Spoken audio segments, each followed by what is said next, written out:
Hello, ladies and gentlemen. Welcome to another episode of APM Success. Today, I'm reaching back into the archives with the upcoming tax deadline to bring up a topic related to donor advised funds. If you're wondering, is there something I should be doing to better control my tax liability? Well, if you're also charitably inclined, then there definitely are strategies that you could consider. Today, I'm talking to Jim Giese, and we're going to unpack this together. Thanks as always for listening. Hey, it's Justin Harvey. Thanks for tuning in to the Anesthesia and Pain Management Success podcast. With APM Success, we take a close look at important topics pertaining to business, practice management, personal finance, and careers for anesthesiologists and pain management physicians. We work hard to take your critical questions straight to the experts. Thanks for listening. Hello, everyone, and welcome to episode 179 of APM Success. Happy New Year to everyone. I'm excited to be joined today by my friend, Jim Giese. Jim is a JD, CPA, part of the healthcare tax team at Wipfli in Chicago. And he's one of those experts whom I rely upon, also a friend of the show. Excited to have him here to talk about the donor advised fund. So this is a new year. We're thinking about new opportunities, ways to keep taxes as low as possible, ways to get appreciated securities out of your estate. And if you don't know what I'm talking about, you're in luck because you're going to learn about it right now. Jim, welcome. Well, thank you, Justin. It's always a pleasure to talk with you. So, donor advised funds. This is obviously a sort of a tactical consideration under the bigger umbrella of charitable giving and tax reduction for high income and high net worth families. So, talk a little bit about what is a donor advised fund. Right. So a donor advised fund is a fund that's at I'll call it a brokerage house for lack of a better term, that you can make contributions, charitable contributions to these donor advised funds, qualified donor advised funds, and you get a tax deduction when you contribute that money to the fund. And then what happens is you can direct, and we'll get into this in more detail later, but then you can direct distributions to your favorite charities. So the money ultimately will go to your charities, but it's a way to make a donation to a charitable entity, if you will, that does not at that moment go to what you would think of as a charity. So, this is a tool that would be used for someone who is charitably inclined, and often they have appreciated securities, meaning they've got stocks or bonds, usually not bonds because bonds don't move that much, but either stock mutual funds, stock ETFs, or individual stocks that they bought at $10 and it's now at $30. And because of all of the gains, they want to remove those gains from their estate so they contribute to this donor advised fund as a first step towards getting that security to the ultimate end destination of a charity. So how does something like this compare to a private foundation? Well, it's really very similar to a private foundation. The general consensus with experts is that you need to have $1 million that you're going to contribute to a private foundation in order for it to make sense. And that's because it has its own tax returns. I mean, there used to be public notice requirements. Some states would require an audit of the organization. So there's a lot of cost related to having a private foundation. So unless you're going to put $1 million or more into it, a donor advised fund is really a very good alternative to a private foundation. So you can almost think of them as somewhat the same thing. Yeah, that's this is, something when clients come to me and say like, "Hey, I want to do charity, like let's start a foundation." And they often don't realize, "Oh my gosh, I'm like creating another legal entity with another tax return and all this administrative and compliance burden associated with running your own private charity," essentially is what you're doing.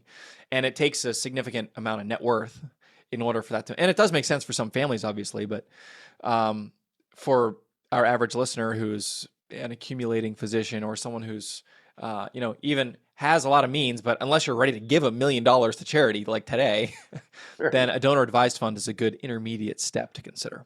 Absolutely. Absolutely.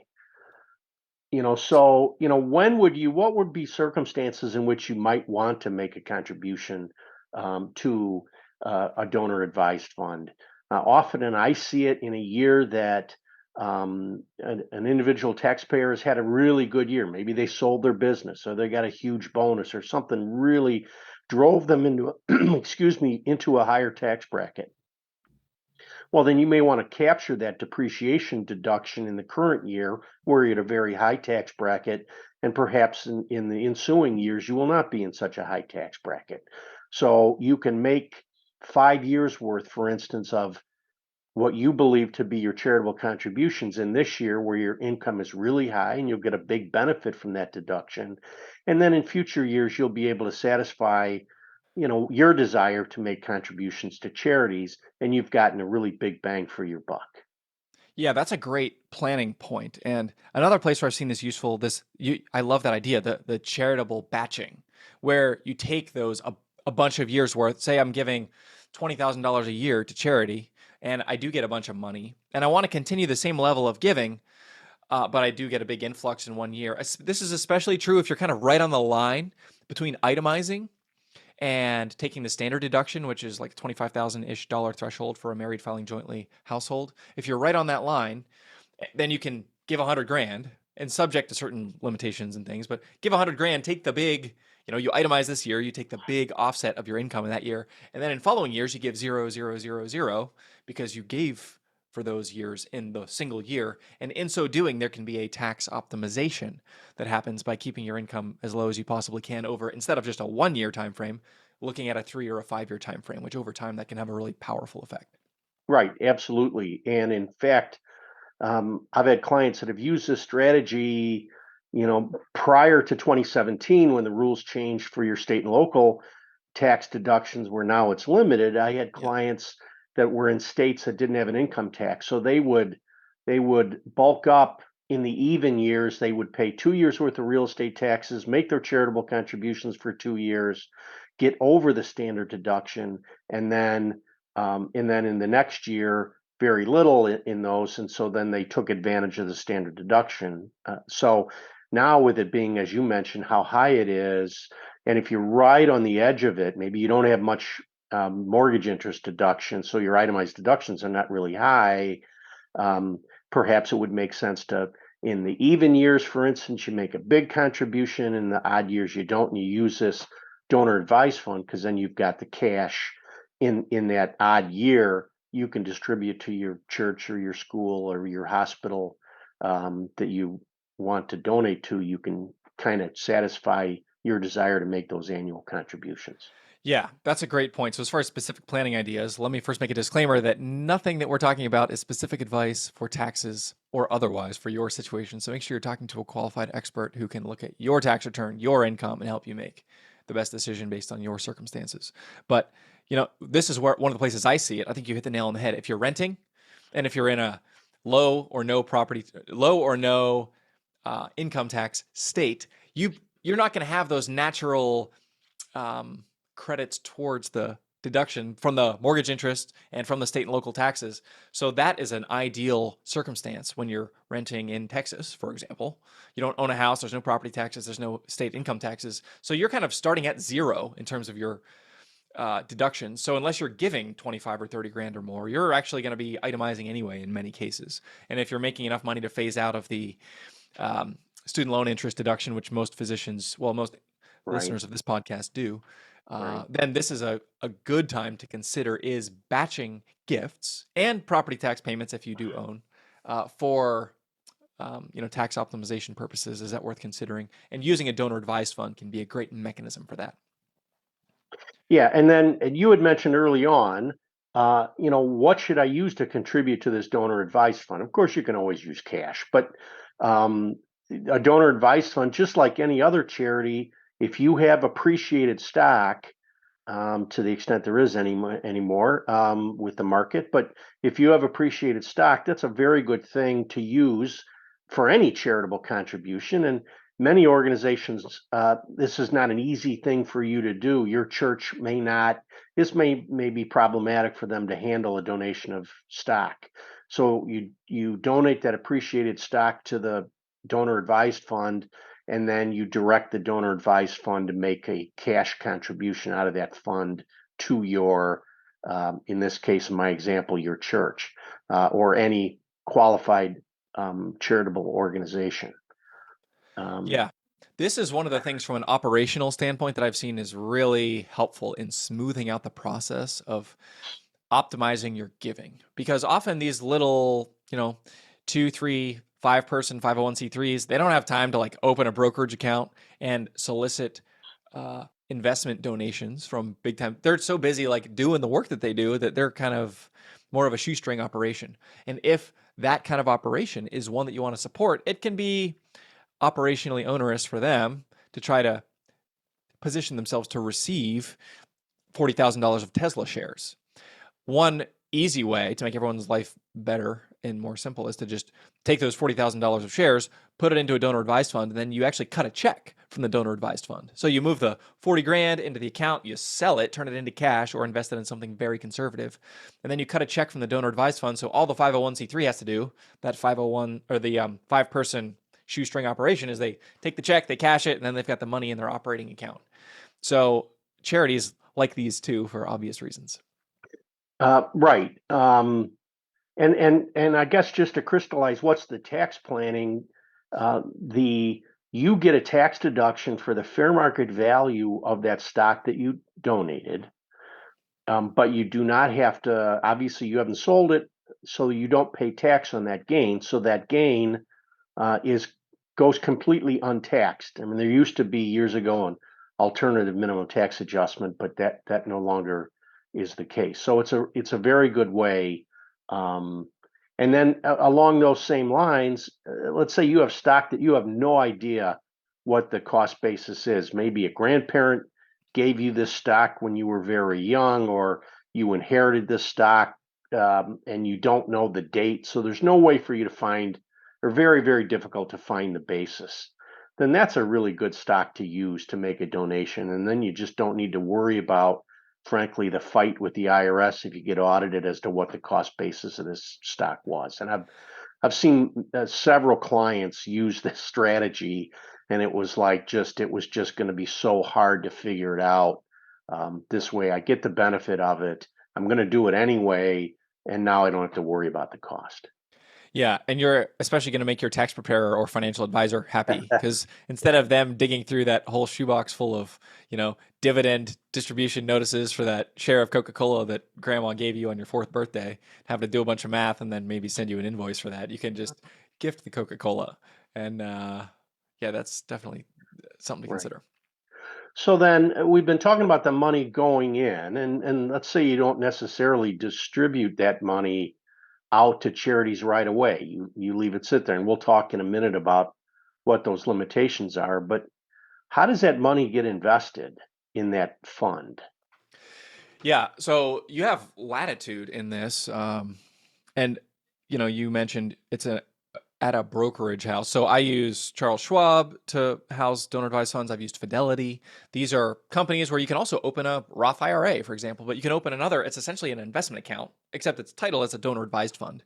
So when it receives the money, it is a completed gift in the eyes of the IRS for tax purposes. So you can't do anything with the contents other than distribute to a qualifying 501c3. But as far as the management of that account, it's actually pretty similar to a regular brokerage account. You can invest it, you can leave it in cash. Generally, for my clients, we're talking.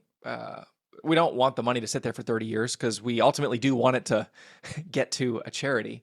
And so, because of the short time horizon associated with it, we'll move the $50,000 of Tesla stock, get that $40,000 of gains out of the estate non-taxably. We'll liquidate it in the donor advised fund. So now we have 50,000 in cash. And then what I often do is either leave it in cash and distribute it within 12 to 24 months, or we're going to buy something very conservative, a short duration bond ETF or a bullet share ETF or something that is going to be very stable. Because again, the point of this donor advised fund isn't to try to shoot the lights out with investment returns and do amazing. It's to give money to organizations that need and deserve it. So that's usually the investment strategy. Now, hypothetically, you could leave it invested in Tesla stock and hope your 10 that turned into 50 turns into 300 grand, but that's not really the point most of the time.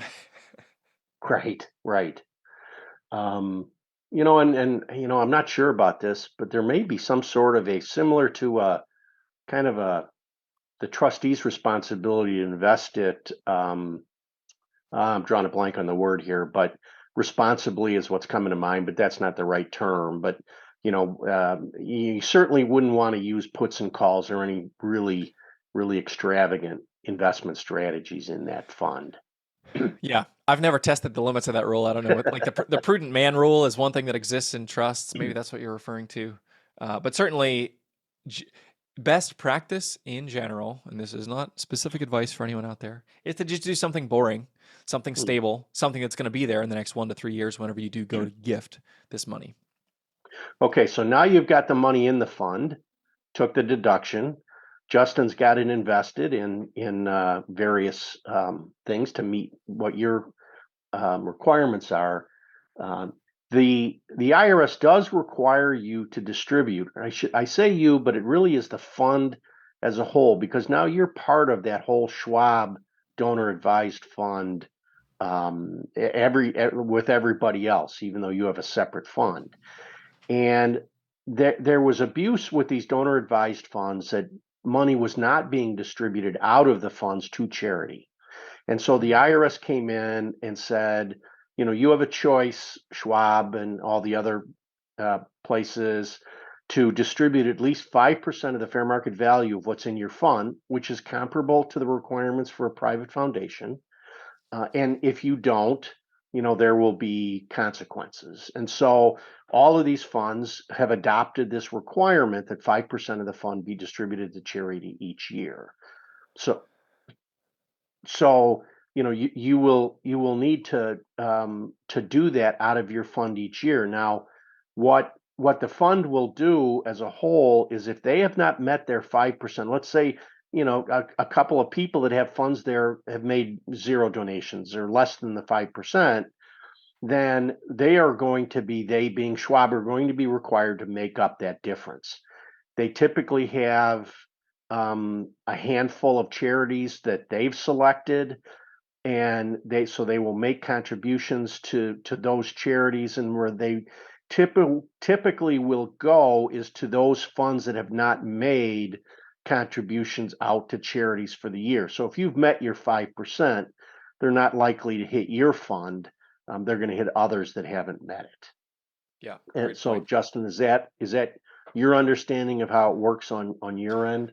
Yeah, so I don't usually have visibility to the sort of the institutional level requirements. For my clients who contribute to donor advised funds, generally it is a short-term holding tank. So I've literally never run into somebody funding it and then not wanting to contribute within 12 months. Okay. One additional planning item I would mention here is it's good to give appreciated securities. That's like the low-hanging fruit.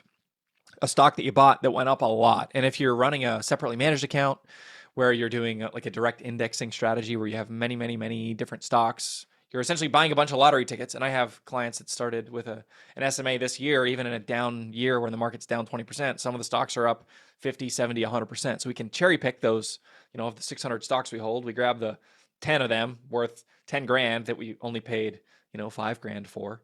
We donate those. But it's important to note only long-term capital gains should be contributed.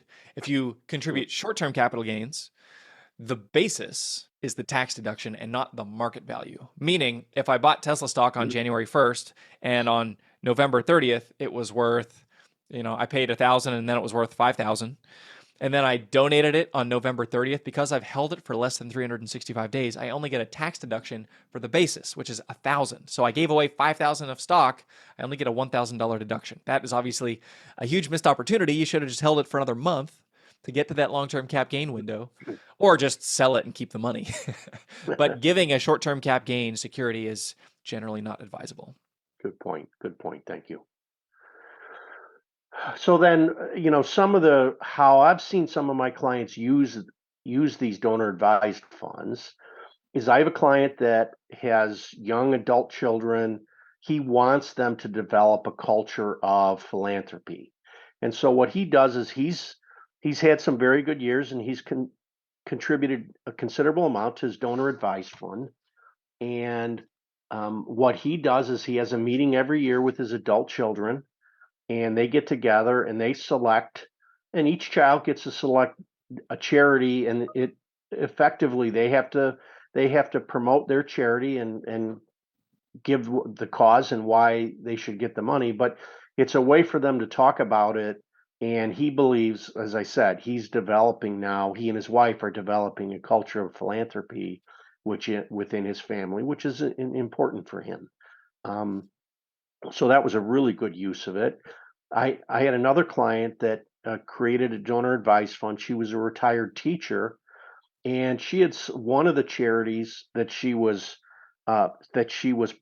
contributing to each year were immigrants that were working as household employees.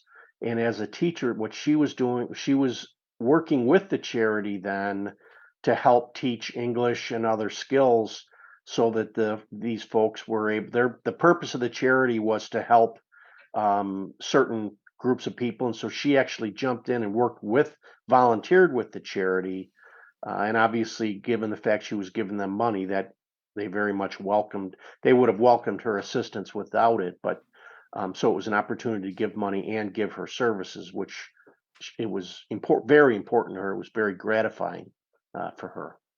Yeah, I love those two examples, and I think that when used best, obviously the mechanics of how a donor advised fund works is one thing, but I do think that using it as a mechanism for creating a culture of generosity in your family, raising up your kids to not be spoiled brats, showing them that there's a little more to life than what's happening under your roof, and that's like the best possible scenario. So whenever, I was actually talking to a client last week, and they were just saying, we feel like we're in a place we want to do precisely that. Our kids are getting old enough, and we feel like we want to begin to shift our family awareness more to our community.